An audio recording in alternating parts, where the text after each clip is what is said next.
Welcome back, Biconics, wonderful fans. It is again the JBL, the Mikey, but this is when we actually get together. This is the Biconic Review of Honor of ROH, or Bro. And Mikey, it's been too long. We haven't done one of these in a while. I'm so happy to see you.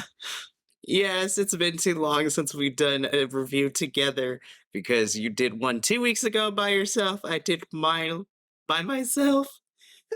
It's kind of what Ring of Honor feels like in general. You're just there by yourself, diddling in the corner because obviously no one's watching, or at least that's what I'm thinking from the length of the card we had for this evening. The context, no one's watching this. But before we get into the entire card, to start, Code of Honor, Mikey, all right. You had some big opinions on this, and I want to get into that first. I want you to kind of take us down what you would think we're going on, because we disagreed on match of the night, and we've disagreed on parts of this thing that you've liked so far. We had a little chat. So, so I want to gently. I'm gonna start with the disclaimer. I I'm happy to see Ring of Honor back because of the prestige and the history that it has across many a wrestling, you know, fandoms and things like that. So to give the Spark Notes version of all this, Instagram lied to me of how long this episode was gonna be.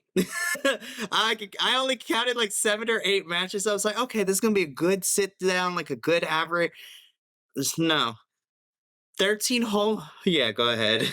We had an inside person who could have let us know how long this show was going to be, but he decided not to spoil it for us. Which I'm not gonna get mad about that. But now that this was not this was not two separate tapings put together, but one singular taping, and the fact that it was all done on the same night that our co-host Adolfo went to go see Collision that same night, I will. Next time I want to get his brief thoughts on it because this was his first. This was his first introduction to Ring of Honor. I'm like, please don't base Ring of Honor, your opinion on Ring of Honor based on this, because normally it's great. And then I'm gonna have to yell at him. I was like, why didn't you go to the pay-per-view? It was in your backyard too. It's both in Jersey, but for this card seemed to fall into the same problem that Dynamite, which was coming off an amazing pay-per-view, very soft landing, trying to get things back on track, and they were trying to set some things up in it. Didn't come across the best way and kind of dragged the show down because of the damn. Right. I I will say though, as the person who covered Ring of Honor while JVO was looking for Malachi Black in, you know, still didn't find him. Damn it. I will say this was a little bit, even though it's not by much, a step up from the Ring of Honor episode leading into Death Before Dishonor, which we'll talk about at the very end of the show too, because I want the TV product to just be as good, if not on the same level as the pay per view, because pay per view was fucking fantastic. This week's episode, not so much. There was the, Excuse of giving away for free the TV. So you are paying a subscription service to see this product. So therefore, it's like paying for news. It's just I also yeah, I have a conspiracy theory too, as why Ring of Honor has kind of not been dying, but has kind of been stagnant for a little bit. We could talk about that as we get to it, but I think because of certain companies that will not be named, and adding a third AEW show may or may not have kind of made Ring of Honor suffer just a tiny bit. But we'll talk about that later. it's being seen as the developmental brand now for AEW, which was supposed to be its own separate thing. I know. Either lean into one or don't. It can't. It does. It's having an identity crisis right now. Like this show did, because it started off with a bang, Monkey. It started off with a pure rules match with the usual a couple of Jimmy Jacobs and you had Jerry Lynn as your two judges. The third judge is and so they're going to call down a special judge for who's he going to be? Who's going to be? It's the freaking pure champion Shibata comes down to the third judge, and Shibata to do this. There's got to be something to do with this. Come to find out later, he was setting an angle in the match for the title. Well done, RO. Great job, team. That's a perfect way to tell that story and to have the rules. See, and this first match gave me hope. I was like, okay, you know what? Maybe things will be really great, because we opened this up Eli Isom versus Josh Woods in a pure rules match. Listen, I'm a big fan of Josh Woods. I've always been a big fan of Josh Woods. Listen, let's just get this out the way. Hey, Josh, how we doing? But but now that I gotten that out of the way, just from a pure wrestling and athleticism, like his previous work in Ring of Honor has been stellar, but I've loved seeing this evolution not just in his style of wrestling, but also in his character as well. I like the fact that he's a part of Varsity Athletes and he's being more of a heel, which definitely was shown throughout this match. And it was so much fun.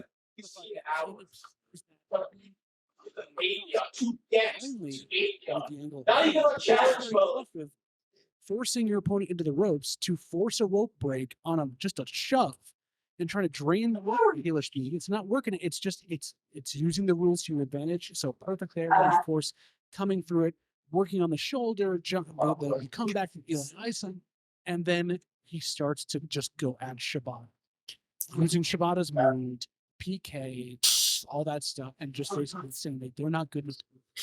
Yeah, I think Eli was a good choice to kind of give Josh to do this with, because very reliable hand, very capable. I was happy to see him get some stuff in, but literally this was just Josh using Eli to basically gallivant the ring, be like, and to basically go after Shibata with the mental games and the mind games and stuff like that. Wasn't doing a job. They were yelling at Frontrunners Sterling the whole time, where he basically because I was like, okay, this was a mess, and he's specifically built to get right. And I'm happy because, according to Wrestling Reports, I am always going to quote Fightful, because they always do really good work when it comes to wrestling news. I believe it was either at the pre or the post scrum for Death Before Dishonor, Shibata noted that he's not. I mean, he's still involved with the LA dojo, but he's no longer needing to be there to oversee everything, which means we get more Shibata matches. I love his translation. They had him. Yep. Tony Khan reminding me of how it means to be a wrestler. I was just like, see, it's moments like this that I love professional wrestling. And Shibata is such a feel-good story for all the sector. It warms my heart that he's getting that push there and doing something. And he's a legend in and of himself beforehand. And it just proves in this day and age. Take care of yourself. And the art that we're going to get between Josh and Shibata for the Pure Rules Championship next week on Ring of Honor. My eyes are not ready. My body is not ready. I will. Yes, that's exactly what it is. And I will need a cigarette after that match. You don't do it. But you know who is cool, though? And somebody who Trish Adora is really... I love Trish, because after that match, we have Trish taking on Vita Von Star. You know, nice and better now that always behind me. Okay, yeah. But you know what? Yep. I love Trish, and I'm happy to see her become a staple of the Ring of Honor women's division. There was a question I had during this whole match, and it's really weird how I noticed these details, and I couldn't find out the reason why. As we're watching Trish and Vita go at it, I noticed that on Trish's stockings in her leg where the straps are, I'm like, I see a dollar bill. I'm like, I'm interested to hear what the significance of that dollar bill strapped to her leg is, because I'm like, I'm focusing on the weird details, but if there ends up being a story about it, I'll probably enjoy it, because every time I notice something like that, the wrestler has a really cool story of why they do that. Except for Chris. Yeah, Chris Adams. The most recent thing where it wasn't a cool story, where she's doing sign language because she wants to, which is, I guess, good. But you would think it's tied to something like or something else. No, it's just a cool language.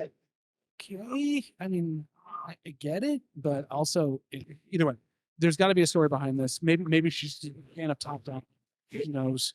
And either way, had an amazing match with Vita. Vita, very flexible, very much showing a fun way to get out of submissions in that way. She had that Cirque du Soleil background.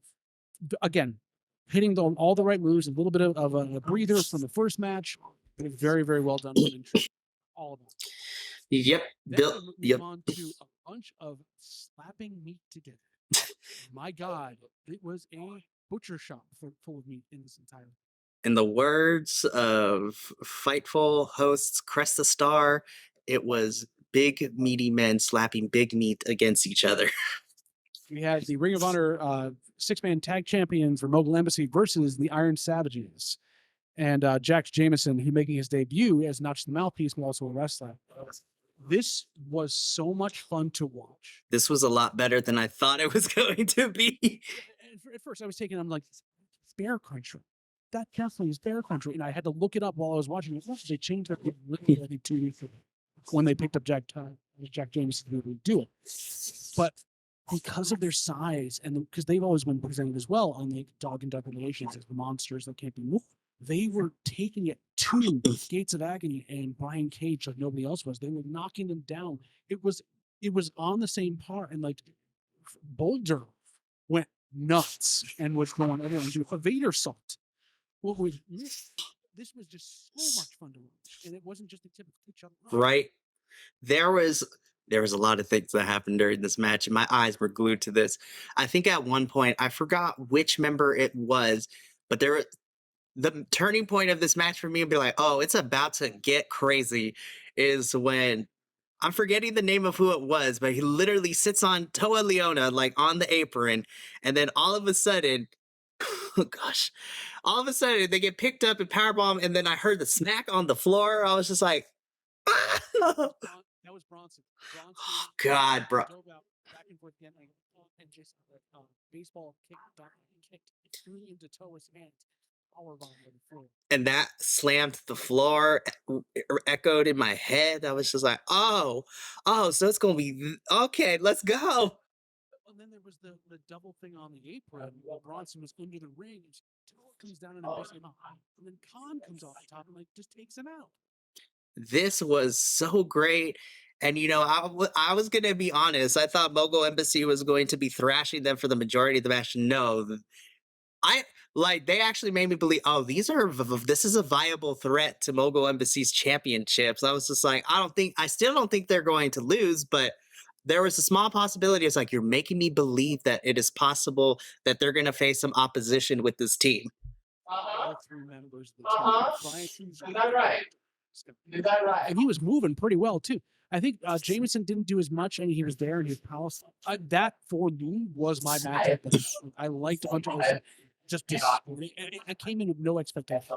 It was oh my goodness, this was such a great match. And we here at the Biconic stand by the fact that we like watching big men slap big men meet against each other, but do it in a way where it's still wrestling. Exactly. We're close enough. But if you get to go back and watch some of this thing, watch that match. Go and watch it not on cast. I do watch some of these on 2x speed. Definitely what I wanted to watch at the pace speed of the commentary was a match along for this.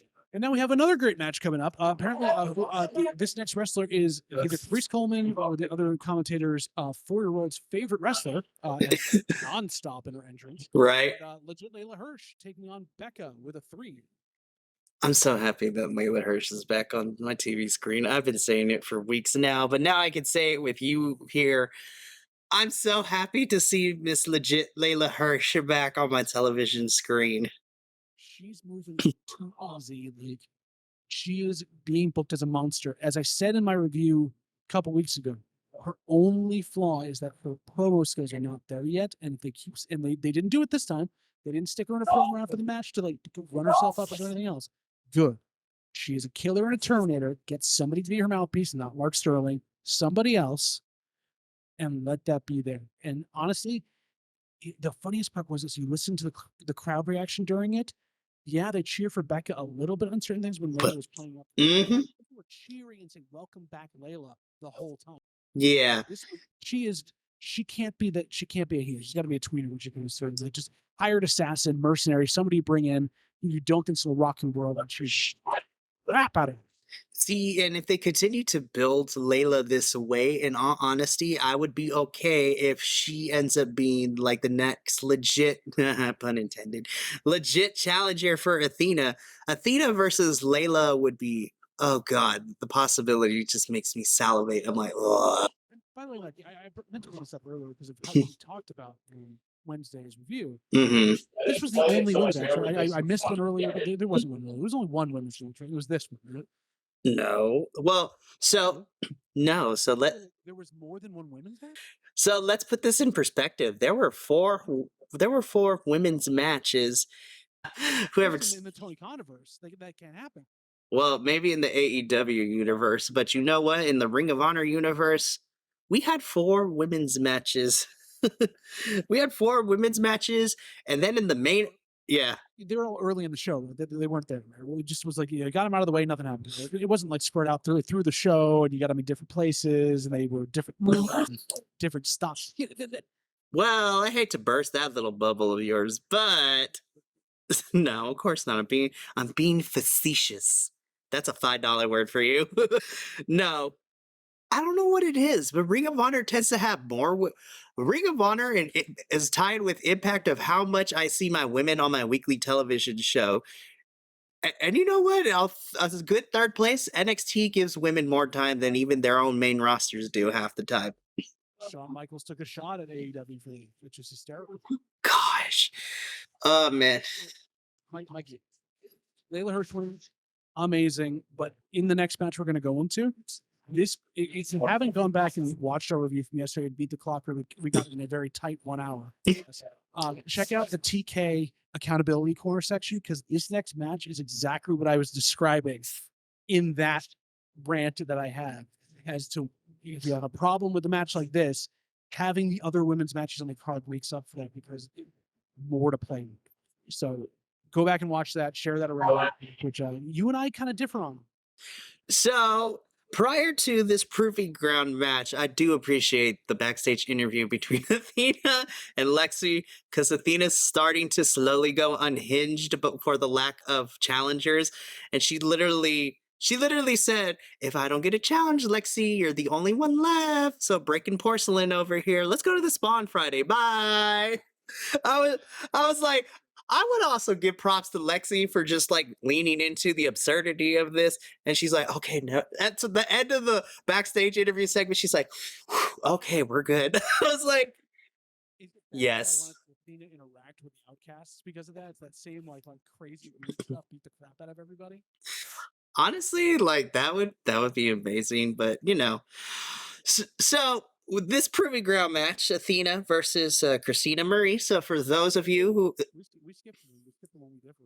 oh yeah, I mean, Ciara James and JC. and they're actually being used as a tag team, not just individual singles. Yeah. It was a tough to see on the faces of the Renegades that they're not enjoying being there. Overall, the match suffered for it. People got bored. There was, the crowd was out of it after the first screw up on the double team super. And I think there was miscommunication between a couple of AJ face. I know they're a better tag team. I was saying to Mikey, I think the Renegades are not used to winning for to be able to like have that. Do we not see their Ring of Honor record 0-1? Their AEW records. Yeah. So I think given more time and like figuring that out, they might actually become more cohesive like they were in the Indies. But it just was. This is what I was talking about. Tony Khan had a bad match in his women's division, but the surrounding matches made up for it because it wasn't just. It's not. It's a bad match on a card that they can move on. So that's why I wanted to bring it up for that. We're trying to skip over the ones that typically into the club. It was interesting to see.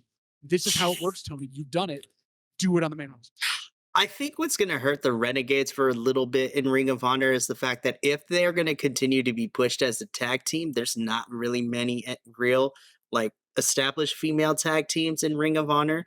Granted that most of the women's roster for Ring of Honor is mostly either single stars or they're being thrown in factions. So I'm hoping that as Ring of Honor continues and we kind of find our identity, which is what Ring of Honor's biggest problem has been for the last 2 or 3 months or so, I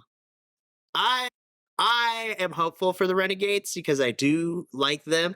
I just think they need to work on being more of a tag team and kind of finding that middle ground because they've been either wrestling as individuals for a bit, and then the few tag teams they've been going up against tag teams on the AEW roster, which is completely different ballgame, especially if they're going to be exclusively to Ring of Honor. We need more women's tag teams established, which, I mean, I don't want it to be a developmental brand because Ring of Honor's prestige is not for developmental, but I echo what JVL and I were talking about prior to the camera being on.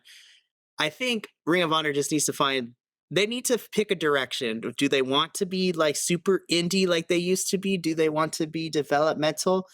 I would rather them be super indie, but I'm fine with developmental. I just need them to pick a side and then start giving us that, and even not, or even a hybrid of both. You have your people who have been kind of meandering, who have been with Ring of Honor forever, and kind of keep them, and then also start looking for new talent to kind of put in Ring of Honor. I think it'll be a great time. Well, on top of that, Ring of Honor is the place where you can try things out. It's not development. The match types, the match stipulations, all these things you can try out with your talent down there. Show it off and see if it works. You know, you look at the pure rules, you look at a bunch of other like things. They just can really go through and try it. And this is the way to do it too. You try out a winning some tag team division, see if that works. If you've got the room, you're going to use them. I mean, literally, I think your male roster is small enough that we'll see the same guys every week. You can change it up. But this is a good place for it. But yes, then we moved on to the Proving Ground match where Athena took on Christina Marie, who, wow, got some damn offense in. Yes, if this is your first Ring of Honor review, hi, welcome for joining us. But for those of you who do not know what a Proving Ground match is, in Ring of Honor, a Proving Ground match is that there is I guess number one contender, challenger, however you want to, somebody.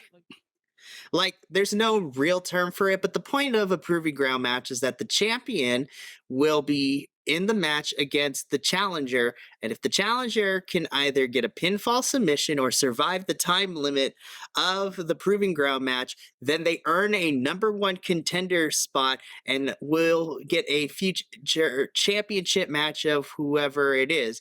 Now, Athena has been the one champion that has had these Proving Ground matches used on the most since Ring of Honor, which is great.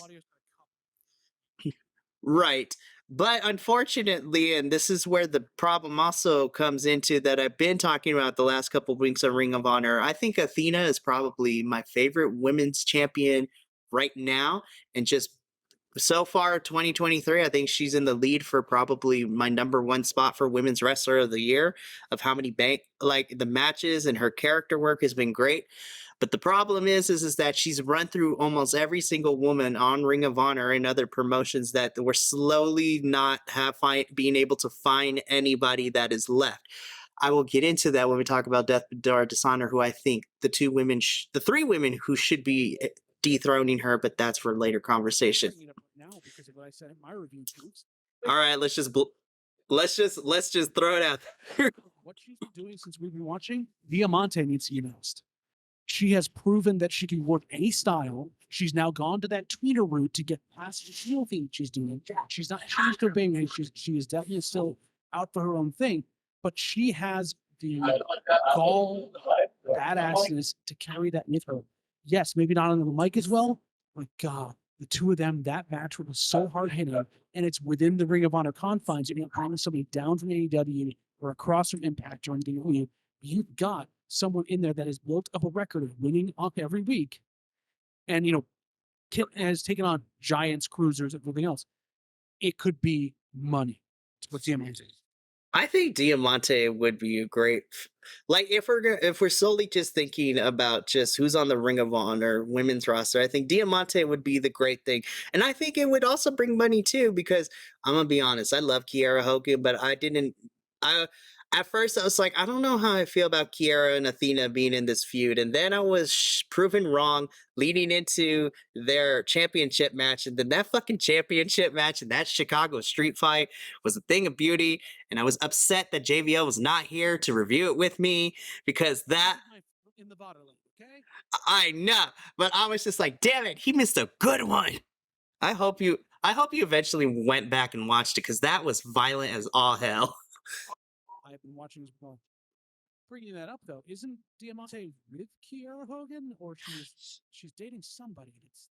I'm not I don't know. That is an excellent. I will. Another AEW wrestler that I think has fought Athena, and so that's another tie if you want to make it. Yeah. So I mean, I think Ring of Honor exclusively, as JBL said, I think Diamante is an excellent choice.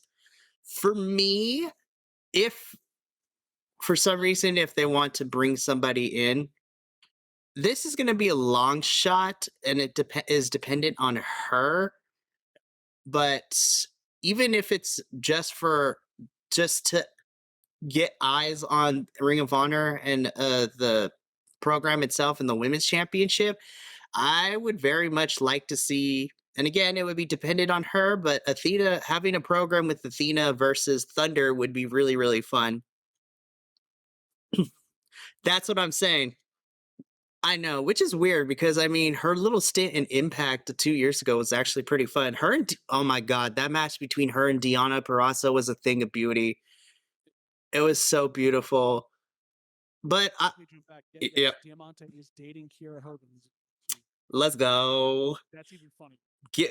Make them a tag team. Listen, I'm not here for lovers as tag teams, but Jesus Christ, man, like that would be excellent because they two bad bitches in the club.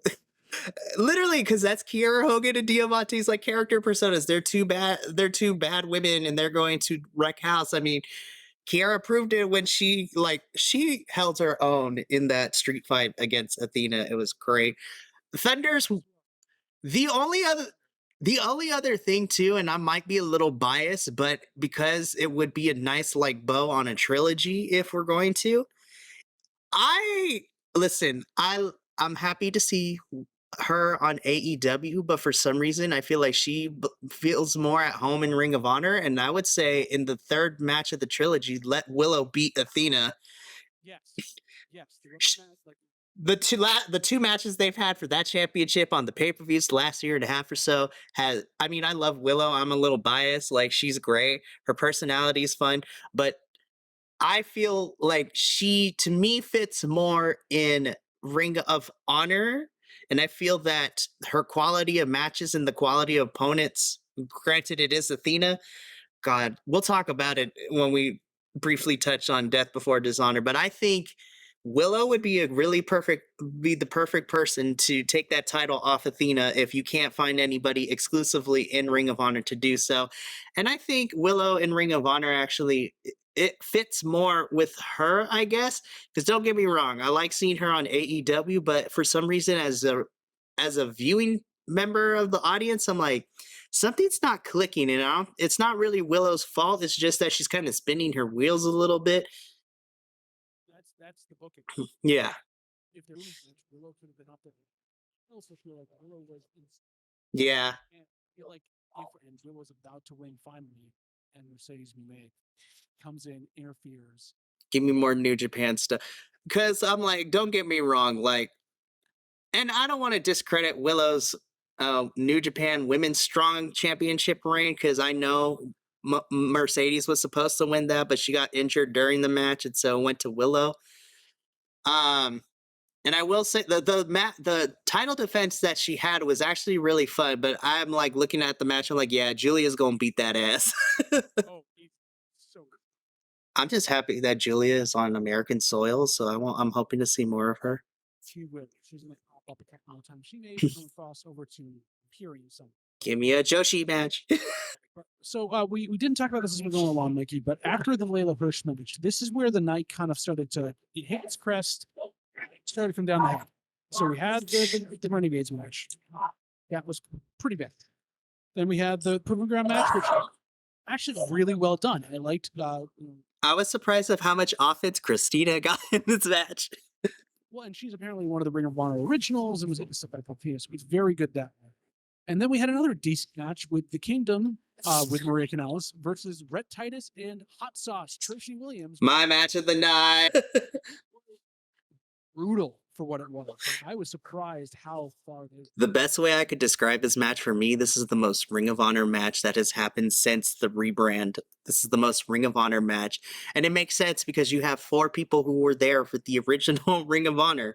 You have the Kingdom, which is, Mike Bennett, and then Matt Taven. and then taking on probably some staples in the original ROH tag team division with Rhett Titus and Hot Sauce Tracy Williams. I will never get tired of saying that nickname. Rhett Titus is definitely like they were saying on commentary. He was there in the bad times. He looked like Stevie Richards' weird twin. That kind of lean but muscular, but God, his hits were hard. And I gotta ask, do you think that Matt Taven was actually had like a stinger? Like he was out of it by the end of that after being dropped on his head. Like, it was pretty bad. I'm not sure. I hope not. And listen, I still don't understand why people dislike Matt Taven. I'm still trying to figure out why that is. I haven't found anything of like he did something incredibly bad. I know his Ring of Honor championship run wasn't necessarily good when he was Ring of Honor champion, but I blame booking for that. But I think it also didn't help too, because I think Matt Taven's attitude back then was not as good as it is now. But I've heard nothing but good things now. Like his attitude backstage is completely different than when he was champion, because that was when he was a little bit younger in his career. Yes. It's a moment at this point because it wasn't a moment. It was just the most ROH success. Yes. And they're going at it. They're just going. They turn, beat the crap out of Matt Taven and out of Rhett. Like, you know, it comes back again. They get them both up. So Mike Bennett gets Titus up in a power drive. And Hot Sauce gets Matt Taven up in a power drive. That's where he got dropped on his hip. They say, F you to each other and drop their partners again. And they're still illegal men. This went on for a good like minute of just like back and forth. Nothing happening for the two members. Yeah, this was my match of the night, as I said, because this is the most Ring of Honor match that has happened since the rebrand. And of course, it makes sense when you have two OG tag teams and all four men are so great. I'm happy to see the Kingdom pick up another victory. So I'm going to save my thoughts until we get to Death Before Dishonor. I am happy for who ended up winning. But I also believe that if the Kingdom isn't the next in line for those titles at anytime soon, I'll have lots of questions. They basically Yeah, and you know what?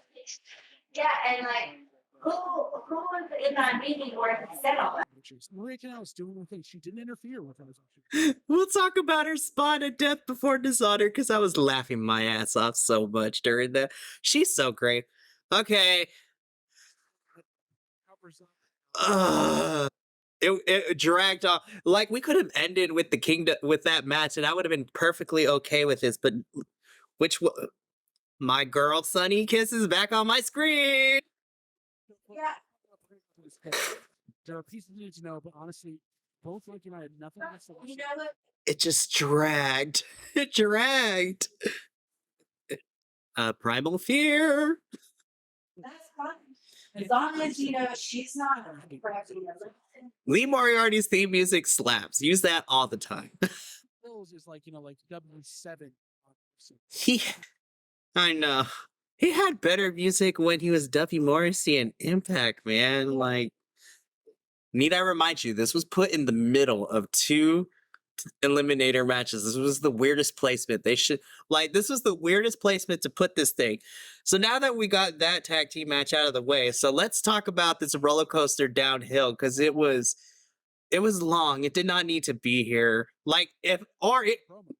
Yes, because anytime Samoa Joe bullies Stokely Hathaway is the funniest thing that I will ever see on a television screen right now.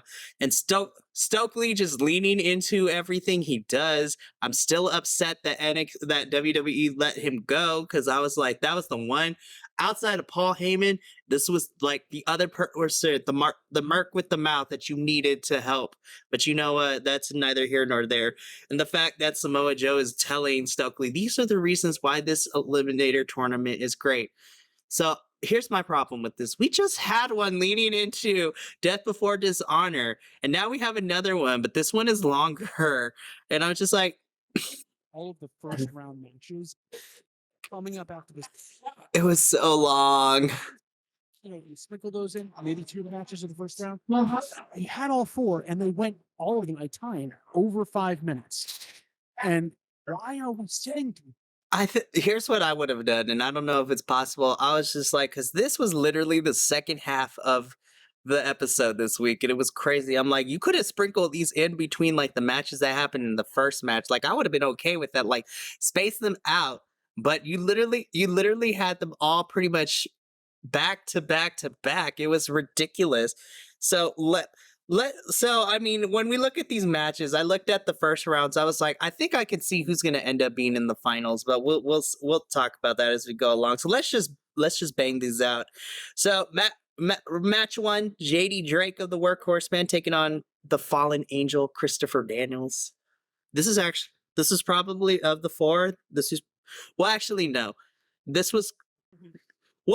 Actually no. This was my second favorite. My first favorite happens later, which we'll talk about it later.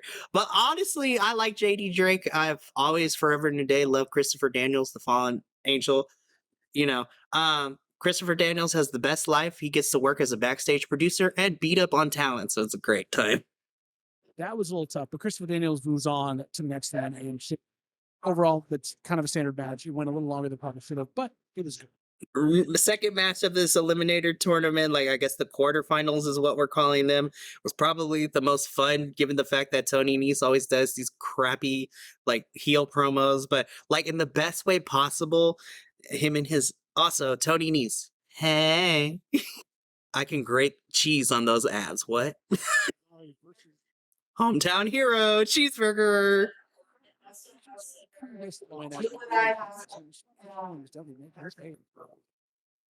Homeboy is managing almost everyone at this point. The varsity athletes, you know, Layla, not Layla Gray. Why am I for blanking? There's too many.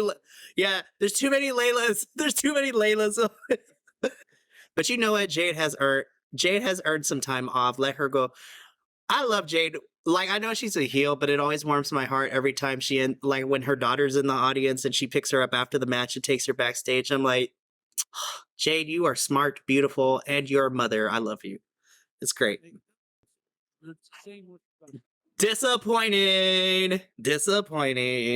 Death Before Dishonor was a banger match he had with Commander, which we'll talk about in a little bit. Anthony Henry. He's boring. There's no offense that's good. He doesn't sell well for the guy he's with.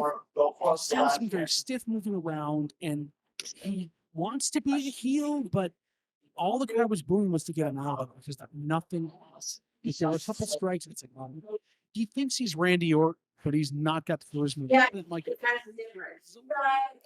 we here at the Bro Review are going to be using allegedly in order for us not to get sued.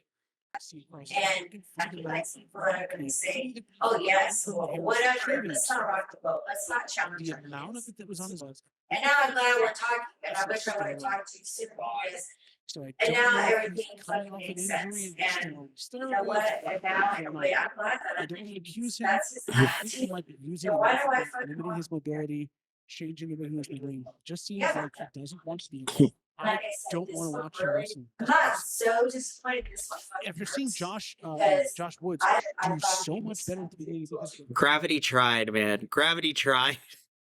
I mean, Gravity did win, so right person won here, but honestly, yeah. Honestly, we'll talk about, because I've agreed with pretty much most of these winners except for one, and we'll talk about that. But let me get into my favorite of these four matches. Serpentico versus Shane Taylor. Shane Taylor Productions. All yelling when he's dealing Serpentico around. Oh, let's get those miles in, bud. It's so good. And honestly, listen, I love Shane Taylor, man. Like, I know not a lot of people watch all the Ring of Honor, but you know, remember him and Keith Lee were a tag team in Ring of Honor, which was also a lot of fun. They were Shane Taylor Productions was a whole faction thing. I want Shane to be the next person to be facing. Shane versus Samoa Joe will hit so hard, and just to see two big men throwing each other and lifting each other is a beautiful thing to see. But I will say though, I'm not vibing with Serpentico's entrance music. Like, it starts off great and then it gets into like I'm like, what am I watching? I'm like, what kind of 90s anime bop is this? I was like, what is happening? He's probably all being with Luther for so long. That's a whole other conversation because I was just like just from us in ring. I mean, Luther was throwing him around. He's literally like throwing him around like Don Castle does the boys, but not like in a way to help him. Just throws him around because throws him around. Shane Taylor wins that one. So we have our setup now is going to be Gravity, Shane Taylor, Tony Nese, Christopher Daniel finals. So if I had to pick, I honestly think the finals is. I honestly, in my heart, I would like to see Gravity versus Shane in the finals. What I think it will be Shane versus Christopher Daniels. I agree with the winners of these 4 matches, except for one. Don't get me wrong, I love the Fallen Angel, but my heart would have loved to see JD Drake at least get one more round of match in, because I think between him. Yes, because just from a storytelling perspective too, because they were on the same side of things for a little bit, a couple last month or so. It's just like, I think it would have been interesting storytelling, but I understand. But I think, Shane Taylor versus Gravity is what my heart is. My head says it's probably going to be Chris versus Shane, but I still want Shane to win this tournament because, man, him versus Dalton for the last tournament we had prior to the pay-per-view was so good. Like, that was actually a fun match. That too. It's like, I get some kids because I worked so hard. Gosh. So let's get into yeah, which was worth it. I can't even imagine Adolfo watching all this live. Having to take a break to watch Closure because it's right afterwards. But your main event versus the Trust Busters of Sunny Kiss, Jeeves K, and Slim J. I'm just happy to see my girl Sunny Kiss back on television. And yes, I am using proper pronouns there. Sunny Kiss is she, her pronouns, so we are going to respect those here at the Ring of Honor review and across all the Myconas. I miss Sunny Kiss on my television screen. I love her so much. Yes. Castle Kiss. This was just a fun main event. I knew Dalton and the boys were going to win this one, but this was still a fun match, to have. And honestly, I feel like this could have used at least 2 more minutes because this was only like an 8-minute match, which is fine. But you know what? This was still fun. I got everything I wanted. I got to see Sunny Kiss back on my television screen. I miss Sunny so much. I wish they would do more with her. Dalton and the boys are always a good time on television. I think this is the most pronounced that I've heard his little monologue as he walks in. I was like, good on the camera and audio team, because half the time I have to guess what he's saying because of everything that's going on. But this was crisp and clear. So good. It's a way to end the night. Finally, wake us up a little bit. Overall, it was a good way to end the show. It is. And not make you feel terrible for being a fan. And so, Mikey, before we dive into it, you're going to have to call. Exactly. Because you gotta know what's good for it. So I'm gonna give this like a solid 6.5 out of 10. Again, well, here's Dynamite was a solid 6.5, 7 as well. This one is also a 6.5, but I actually, I'll bump it up to a solid 7. Here's the thing, and maybe it's because the last couple of weeks of Ring of Honor have not necessarily been my favorite because the directionlessness of everything that has happened. I think, granted, it could have been an 8, but I think just for it being so long with all the first round matches of the Eliminator tournament happening like almost concurrently in each other towards the second half when it was getting late. I think if you either did half of those matches or if you were going to still do all 4, like you put them in different spots and then it would have been fine. But literally I had to sit through and drag through those 4 matches to get to a fun main event, which kind of made it okay. I think pacing is probably what brought it down this week for me. And obviously, the Renegades match was not, while it wasn't horrible, because let me tell you, there have been some horrible matches in the last couple of weeks on Ring of Honor with certain people. But it wasn't egregious, but yeah, it wasn't necessarily my favorite. Again, it was the reason it's a 7 is just pacing because the first hour was really good, really solid. Even the dip with the Renegades match, and then once we got that announcement of the tournament, it kind of went downhill before picking it back up slightly with our main event. Just because, and it's, even with the pace, I don't, setting that up with a promo That's- also was kind of weird. I think that this is a hangover for them. They didn't know how, they knew they needed to get something set up, attack it the best way they could. And excited to see what next week does. I'm excited to see what they're back to do more stuff with. And there are a couple of storylines coming out soon to be. Maybe they have some legs, but overall, I probably could have missed this.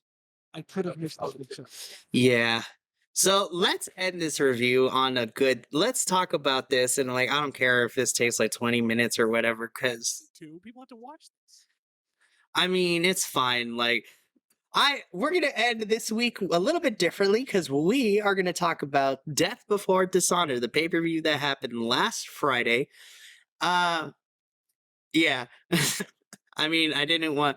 I thought about doing a review for the pay-per-view by myself. I'm like, but what's the fun in that? And nah, I mean, I could have, but like I like it better when I have someone to bounce ideas and talking points off of, because I get tired of hearing my own voice half the time sometimes. But this is where my issue comes with, because the pay-per-views are always stellar. I'm like, why can't the weekly television shows make sense or like be as great? And the problem is I'm looking at this card. I'm like, most of this card, you're pulling people from New Japan or from AEW to fill this pay-per-view, which I'm like, okay, it makes sense.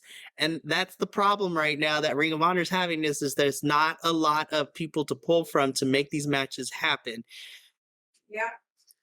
Right. So we're not going to spend like a whole hour going through this play-by-play, but I'm just going to talk about some of my favorite matches, and then JVNL, if you caught up with it, you could tell me some of yours. I have a favorite, but Exactly. And that's why I told her and I stopped with her. I mean, we'll just get that out of the way. I think both of us agree. Athena versus Willow is probably the match of the pay-per-view. And honestly, it is currently in my top 3 right now for women's matches of the year so far. I'm just saying, but we have a whole rest of the year to go. Let's see if I can. I'm just gonna go through opening match. Gravity versus Commander was awesome. It was stellar. I thought it was a great. The Fight Without Honor match was actually surprisingly a lot better than I thought it was going to. I don't care what nobody says. Legos are evil, especially if you. Legos are evil. I thought Stu Grayson died after getting thrown off the ladder or getting tipped off the ladder, because the way he landed on that table made me scared. This had more blood than blood and guts. Dutch was MVP, taking all the bumps and then getting into the barbed wire table. Johnny Hungy out here killing people is great. I'm hoping this isn't the end. Like, give me more Fight Without Honor matches, thumbtacks everywhere. It was great. The 6-man tag team championships was more entertaining than I thought it was going to be, and it really should have been. Leon Ruffin is such a treasure. Like, he's so great. I'm mad that NXT let him go, but whatever. The tag team championship fatal 4-way was great. I will say I am happy that Aussie Open won. I feel like Kingdom should have, because they've been putting in the work, but if that means we get Aussie Open versus the Kingdom in a feud, please give it to me now. Also, Mark Davis, hey. Come on. God, Shibata versus Garcia. him dancing. I was sports entertained, and I was professionally wrestling entertained. Joe versus Castle was so much fun. The fact that he bullied Stokely to throw the boys out. Pac versus Claudio was fine. I wanted more from it. And then, it set up everything that happened in Dynamite, which was like, all right, whatever. They set it up and then didn't do No way. Athena versus Willow. Mwah, chef's kiss. And this match, like, is the reason why I think Willow feels so much like a better fit in Ring of Honor than she does on AEW, and it's not her fault. I blame booking. Go check. Yeah, TK's Corner, our segment from Dynamite yesterday explains why. That kind of perpetuates why we think Willow fits better in Ring of Honor. Yeah. Yes, go back and watch the TK Accountability Corner places today as well on the shorts. So check that out. Hopefully. It will at some point. I don't know why, but the social media is not like being nice to me with this video. Either way, I probably put on times, but either way, let me finish up. So that was not close. Was that the last match? I can't remember. That was the whole entire card. And then we had 4 0-hour matches. We don't really go into. The only one that kind of had a precedence was AR Fox versus AR Fox lifting and throwing Shane Taylor off the rope was a feat of amazement. And I'm just like, all of Lucha Underground is now back together in one faction now. God, it is so great. Death Before Dishonor was a really solid pay-per-view. See, I watched Blood and Guts and this back to back, and I was just like, the levels of appreciation and enjoyment were so vastly different. I thought the first hour of Blood and Guts was better. I was kind of bored with the Blood and Guts match. I was just like, not a lot happened. It wasn't as crazy. I kind of miss when Sammy Guevara got thrown off the top of the cage. I was surprised there was no someone being thrown from the cage spot this year. I think Ibushi may have been set up for that, but he was so. And I mean, I know I was like, ooh, Wheeler's getting thrown off, or one of the Young Bucks was getting thrown off. Who knows? But it is what it is. Overall, Death Before Dishonor was amazing. It was, and it shows what they can do. And again, it's that style of like particularly on a big event versus the TV. But the problem we run into with ROH every week is you have things to build to, and you're not doing much to build to them. And I don't know whether it's they're thinking that it's because it's ROH and it's wrestling, company, being a micro indie that does all these great things versus actually building story into it, not taking the sports entertainment piece of it. They got to give it a little bit more oomph because you have the work rate. The work rate's fine, except for Big Gravity, but it's there. Give us a reason to like the characters. So let's see some. You're right. Find an identity. That's basically what's there. They literally have until November or December to find their identity. This is the other problem I have with Ring of Honor. It's just like their pay-per-views are so far from each other because if you have Supercard, which is usually in the spring, so March and April, then you have Death Before Dishonor, which is in July. And then if I'm following last year's schedule, the next pay-per-view for Ring of Honor isn't until Final Battle. And that one isn't until the end of November, beginning of December. I'm like, that's a long time. And I'm just like, how are we building to Final Battle? We're not. I think they're trying to get some stuff set up for all in. They're going to have ROH representation there. This is my other problem, is that you have your main champion, Claudia, constantly on Dynamite and Collision. He's not around. And so, yeah, Joe is the television champion and is carrying that brand. But if you want to make this a separate brand, you got to take the title off Claudia or Claudia out of the BCC. Because you need to have somebody that's going to be there to run that roost. Unlike, just like Athena, and have both competing titles on there every week for a while. Right. Brand known, and then you can have content. But basically, Claudio has become the Brock Lesnar of ROH. He's just not. The last time he defended it was on a random rampage like a couple weeks ago against who did he fight? Oh, it was Commander, wasn't it? Yeah, that was a stellar match. But I'm just like, better on ROH. I mean, it really would have. But we'll talk off camera about All In because I got some tea supposedly of like a match that might happen, and I'm not happy with it. We have had a hell of a match. We've gone as long as the we watched last night. Pretty much. There were lulls, there were upside downs, and our boys at the end gave us the win as per usual. Mikey, shake my hand. The match is over. This has been the Biconics Review of Honor. I've been JVL. That's been Mikey. Check us out on all the socials. BC Wrestle Pod. Make sure to like, share, subscribe, comment on our videos. Let people know what's happening.